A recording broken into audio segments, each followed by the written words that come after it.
त्यानंतर आपण पुणे महानगरपालिकेकडे जाऊयात, कारण पुणे महानगरपालिकेतील राजकीय सत्ता समीकरणं देखील वेगळी आहेत. पुणे महानगरपालिका निवडणुकीच्या अर्ज भरण्याच्या शेवटच्या दिवशी राजकीय गोंधळाचा कळस पाहायला मिळाला.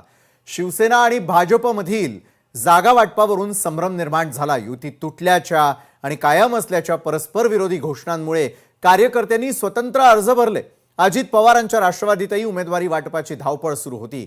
गजा मारणे याच्या पत्नीसह गुन्हेगारी पार्श्वभूमीच्या व्यक्तींच्या कुटुंबियांना उमेदवारी मिळाल्यानं टीका झाली. तर पुणेकरांना एकंदरीत काय वाटतंय हेही जाणून घेणार आहोत. याबाबत अधिक माहिती जाणून घेण्यासाठी आपले प्रतिनिधी अमोल धर्माधिकारी थेट पुण्याहून पुणेकरांसोबत जोडले गेलेले आहेत.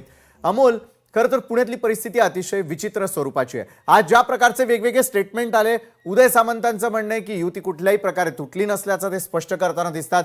इतर राजकीय पक्षाच्या पदाधिकाऱ्यांचं म्हणणं होतं की युती त्या ठिकाणी तुटलेली आहे.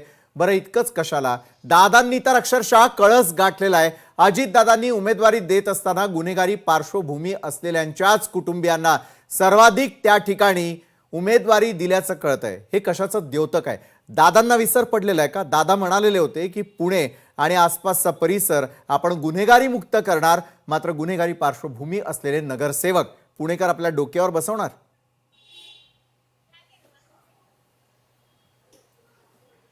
नक्कीच निवडणुकीसाठी राजकीय नेते काहीही करू शकतात. त्याचं उत्तम उदाहरण म्हणजे अजित पवार आहेत. आणि जसं तुम्ही स्पष्टीकरण दिलेलं आहे त्यामुळे मी सांगण्याची गरज नाहीये.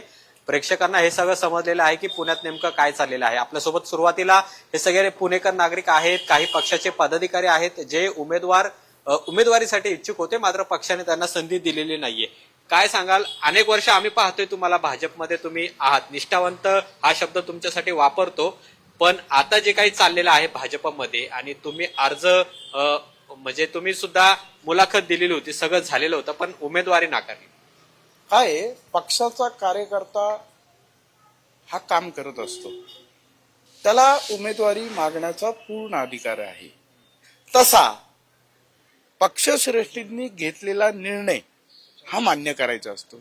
मी इच्छुक होतो का तर होतो, मला दिलं का तर मला नाही दिलं, पण म्हणून मी त्या पक्षाची विचारधारा सोडून दुसऱ्या पक्षात जाणं किंवा नाराज होणं हे माझ्या तरी बुद्धीला पटण्यासारखं नाही.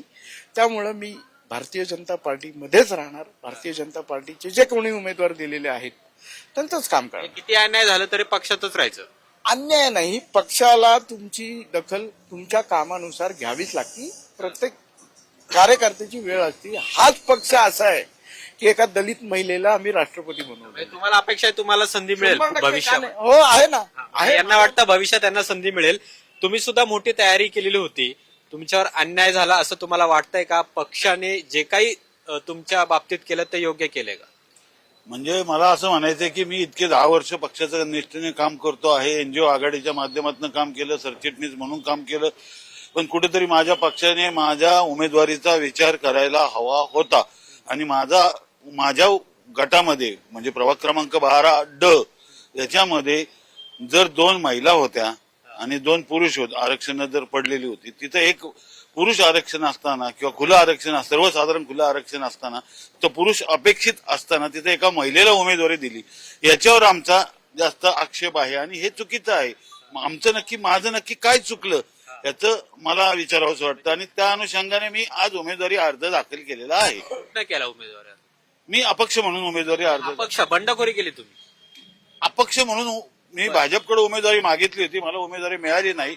मी अर्ज परवाच दाखल केला होता, पण आज पुन्हा एकदा मी अर्ज माझा दाखल केलेला आहे. आणखीन काही पक्षाचे पदाधिकारी आपल्यासोबत आहेत. तुम्ही सुद्धा निवडणूक लढवणार असं सुरुवातीला म्हटलेलं होतं, पण काय झालं आता? अर्ज भरलाय का? एबी फॉर्म मिळालाय का? नाही, मुळात आम्ही पक्षाचे कार्यकर्ते आहोत. आमची राष्ट्रवादी काँग्रेस पक्ष शरद पवार आणि अजितदादांचा राष्ट्रवादी हे आमची अलायन्स झाल्यामुळे त्यांना 125 जागा आणि आम्हाला 40 जागा या गठबंधनात आल्या असल्यामुळे माझा भाग हा जनता वचत आणि हिंगण्याचा भाग होता. त्यामुळे नाराज वगैरे असं काही नाही. मी पहिल्यांदाच उमेदवारी पक्षाकडे मागितली होती. गेल्या अनेक वर्षापासून मी राष्ट्रवादीचं काम करतो, परंतु ती संधी तिथलेच आमच्या स्थानिक असणारे कार्यकर्त्याला मिळाली आहे. त्यामध्ये स्पर्धा असणाऱ्या कार्यकर्त्याला मिळाली. म्हणजे स्पर्धा असते, या स्पर्धेमध्ये ते हारलेले आहेत. आज या सगळ्या घडामोडींमध्ये आपण पाहिलं की अजित पवार जे पुण्याचे पालकमंत्री आहेत, जे सातत्याने म्हणतात की पुण्यातली कायदा सुव्यवस्था चांगली राहिली पाहिजे, पण त्याच अजित पवार यांच्या पक्षाने 4 गुन्हेगारी पार्श्वभूमी असलेल्या व्यक्तींना उमेदवारी दिली.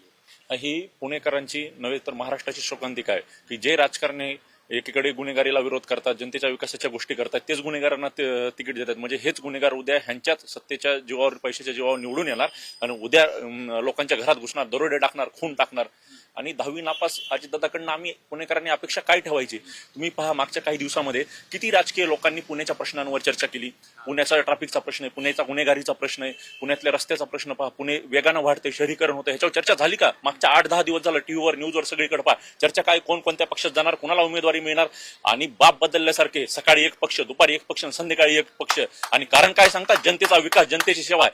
आज पुणेकरांनी संशोधन करायचा विषय झाला की जनतेची सेवा नेमकी काय आहे आणि जनतेचा विकास कुठे आहे, हा संशोधनाचा विषय झाला. काही पुणेकर आता आपल्या सोबत आहेत. तर काका, काय चाललंय पुण्यामध्ये? तुम्हाला कळतंय का तुमच्या सोबतचा, म्हणजे तुम्ही ज्या भागामध्ये राहता, तो जो उमेदवार आहे तो कोणत्या पक्षाचा आहे? काल तो कुठं होता, आज कुठे? नाही, त्याबद्दल आम्हाला काय बोलायचं नाहीये. आमचा जो पक्ष आहे काँग्रेस पक्ष, त्याच्या मी 30-35 वर्ष पदाधिकारी पण काम पण मी सुद्धा तिकीट मागितलं होतं.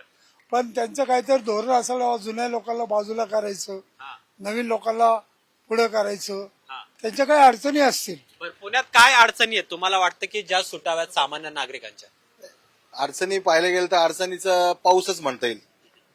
कारण मला काय कुठल्या पक्षाचं नाव घ्यायचं नाही, कारण मी एक पुणेकर आहे, पुणेकर नागरिक आहे. पण आतापर्यंत शेवटच्या 10 वर्षामध्ये ज्या ज्या पक्षांनी सत्ता भोगलेली आहे, समान नागरी पुरवठा योजना असू द्यात, तुमचा RFT असू द्यात, रिव्हर फ्रंट डेव्हलपमेंट असू द्यात, किंवा मेट्रोचं फसलेलं पार्किंग स्पेस असू द्यात, किंवा स्पेशल अम्युनिटी स्पेस असू द्यात, म्हणजे प्रत्येक वेळी पुणेकरांचे हेच झालेले आहे, म्हणजे फसवणूक झालेली आहे, पुणेकरांची फसवणूक झालेली आहे. काका, म्हणजे तुम्ही बरेच वर्ष अनुभवलं असेल पुण्याचं राजकारण, यंदाचं काय वाटतं तुम्हाला हे सगळं बघून? काँग्रेस पक्षाचा एक कार्यकर्ता आहे. मी 7 वेळा तिकीट पक्षाकडे मागितलं, यावेळेला मागितलं नाही.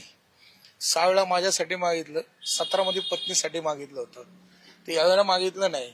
राजकारण बीजेपीने इतकं गढूळ करून टाकलेलं आहे की आपण जर बिहारची निवडणूक बघितलं तर निवडणूक आयोगाने आता इतका आंधळ झालाय निवडणूक आयोग की 10,000 रुपये त्यांनी निवडणुकीच्या अगोदर वाटतात. म्हणजे ही सर्वसामान्यांची प्रतिक्रिया आहे. अशी वातावरण पुण्यामध्ये आहे. जसं राजकीय पक्षांचं नेमकं काय चाललेलं आहे हा सुद्धा सवाल आहे. पुणेकरांच्या मनामध्ये संताप आहे. आता 15 दिवस राहिलेले आहेत. पुणेकर मतदान पेटीतून नेमकं कुणाला निवडून देतात हे पाहणं महत्वाचं असेल. पण गेल्या 8 दिवसामध्ये पुण्यातलं राजकारण हे अतिशय गढूळ झालेलं आहे असं म्हटलं तर चुकीचं ठरणार नाही. आणि त्यामुळे आता पुणेकर नेमकं काय ठरवतात हे आपल्याला अमोल, 16 एक तारखेला गोष्ट कळणार. स्पष्ट आहे की एका बाजूला आज सर्वसामान्य मतदारांचं नेमकं काय म्हणणं आहे, कारण एका बाजूला कार्यकर्त्यांचा उद्रेक आज दिवसभर आपल्या टेलिव्हिजन स्क्रीनवरती आपण दाखवला. मात्र पुढच्या काळामध्ये सर्वसामान्य मतदार जर रस्त्यावर उतरले तर याच उमेदवारांची मात्र सळो की पळो होणार याकडे देखील लक्ष वेधून घेणं गरजेचं होतं. त्यामुळे आजच्या न्यूज प्लॅनेटमध्ये आज आपण मुद्दाम प्रत्येक ठिकाणच्या नागरिकांचं, मतदारांचं काय म्हणणं आहे हे जाणून घेण्याचा प्रयत्न करतोय. त्यांना गृहीत धरून चालणार नाही हेच दाखवून देण्याचा हा प्रयत्न. धन्यवाद अमोल, आपण आमच्याबरोबर जोडल्या गेलात आणि पुणेकरही आपल्यासोबत जोडले गेले होते त्यासाठी. त्या पाठोपाठ आपण आता थोडं उत्तर महाराष्ट्राकडे वळणार आहोत. उत्तर महाराष्ट्रामध्ये नाशिकमध्ये देखील महानगरपालिका निवडणुकीसाठी